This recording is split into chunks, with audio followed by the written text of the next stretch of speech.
Hai, aku Moriseno, jumpa lagi. Kuharap kalian semua dalam keadaan sehat, tetap semangat, dan jangan lupa untuk terus berbahagia apapun keadaannya. Jangan lupa juga bahwa sekarang ini kita masih di masa pandemi. So buat kalian jangan lupa untuk selalu cuci tangan, menjaga kebersihan, memakai masker, dan menjaga jarak. Kalau bisa nggak usah kemana-mana dulu, stay aja di rumah, stay aja dulu di rumah. Saat mendengar kata kanibal, apa yang pertama kali muncul di benak kalian? Pasti sesuatu hal yang sangat mengerikan, bukan? Di mana manusia memakan daging manusia. Mereka saling bunuh dan kemudian dagingnya mereka makan. Yang namun tidak salah juga anggapan seperti itu, karena dalam Kamus Besar Bahasa Indonesia itu sendiri, kanibal memang mempunyai arti, yaitu manusia yang suka memakan daging manusia, atau hewan yang memakan hewan sejenis, atau hewan ternak yang mematuk temannya hingga terluka, juga disebut kanibalisme. Well, pertanyaannya sekarang adalah, apakah suku kanibal itu benar-benar ada? Dan apakah benar ada suku yang saling membunuh dan saling memakan untuk memenuhi kebutuhan hidup mereka sehari-hari, seperti layaknya kita mengkonsumsi hewan ternak? Jangan kemana-mana, pasang headset kalian dan simak.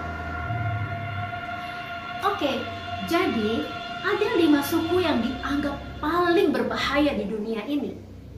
Mereka menerapkan kanibalisme dalam kehidupan mereka. Dan salah satunya ada loh di Indonesia. Suku itu adalah suku Korowai. Namun apakah benar seperti itu? Mari kita bahas bersama-sama. Suku Korowai ini berada di Papua, tepatnya berada di Kabupaten Bovendigul, dan baru ditemukan sekitar tahun 1970-an oleh seorang misionaris Belanda yang bernama Johannes Veldhuizen. Dan menurut Rupert Starch, beliau adalah seorang dosen antropologi dari Cambridge University yang melakukan penelitian terhadap suku Korowai.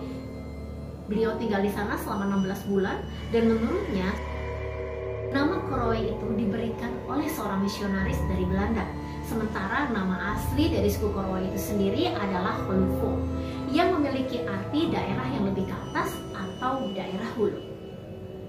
Dan dari penelitian tersebutlah kita mendapatkan informasi mengenai bagaimana suku Korowai hidup, bagaimana mereka berbicara, dan kebiasaan-kebiasaan hidup mereka. Juga menjelaskan apakah benar mereka suku kanibal. Suku Korowai ini tinggal di atas rumah tinggi, yaitu rumah yang dibangun di atas pohon-pohon yang sangat tinggi. Ketinggiannya itu kurang lebih antara 15 sampai 50 meter. Wow, pohon kelapa itu tingginya berapa ya? Nyampe nggak 50 meter? Kalau 50 meter itu berarti berapa kali rumah ya? Aduh, itu pasti sangat tinggi sekali. Oke, pada umumnya mereka akan mencari pohon yang besar untuk dijadikan tempat tinggal. Untuk atapnya terbuat dari daun-daun yang ada di hutan, dan untuk dindingnya mereka menggunakan kulit dari pohon sagu. Sementara untuk tangganya naik ke atas, mereka akan memilih rotan dijadikan tali sehingga mereka bisa memanjat dari bawah hingga ke rumah tinggi mereka. Seperti ini. Rumah tinggal mereka ini akan disekat menjadi 2, yaitu sisi sebelah timur ditempati oleh para pria dan di sisi sebelah barat ditempati oleh para wanita. Biasanya rumah tinggi ini dibangun secara bergotong royong dan memakan waktu hanya 2-7 hari. Wow, cepet banget ya. Namun rumah tinggi ini mereka tinggali tidak bertahan lama, hanya sekitar 2-3 tahun. Ya, bisa dimaklumi karena material bahan dari rumah tersebut benar-benar bahan alam, benar-benar material alam yang tentunya akan mengalami pelapukan karena hujan dan sinar matahari, jadi mudah rusak. Dan bila mana rumah itu rusak, rumah mereka rusak, mereka akan mencari pohon besar lain untuk dijadikan rumah.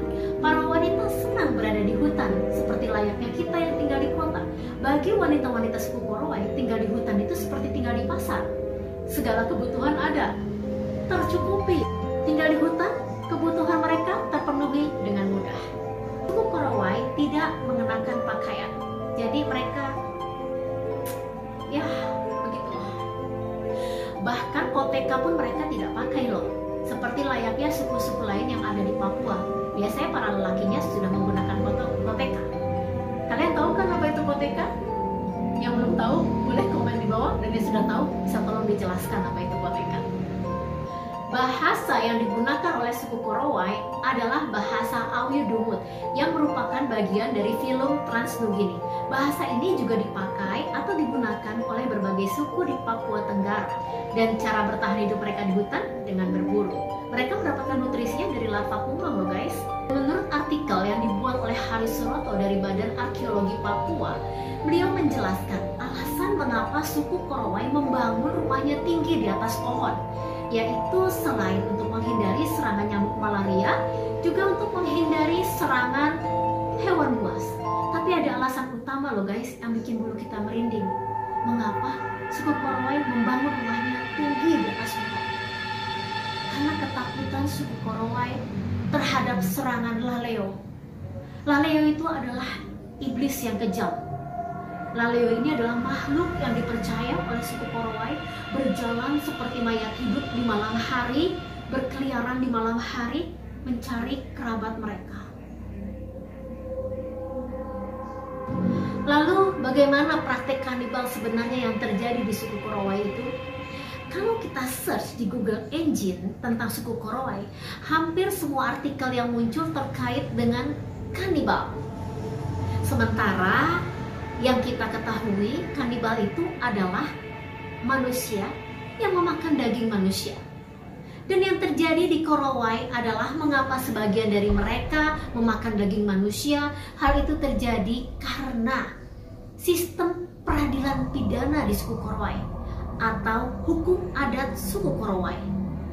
Hukuman itu terjadi bila mana didapati ada orang dari suku Korowai yang melakukan tindakan perdukunan atau sihir atau ilmu hitam. Dalam istilah suku Korowai disebutnya kokua. Dan di Papua dikenal dengan istilah suanggi. Orang di suku Korowai mempercayai bahwa kokua, orang yang melakukan sihir, ilmu hitam, atau perdukunan, mayatnya bisa bangkit kembali. Dia akan menyerupai teman atau keluarga. Dan setelah mendapat kepercayaan, maka si mayat itu akan membunuh orang tersebut.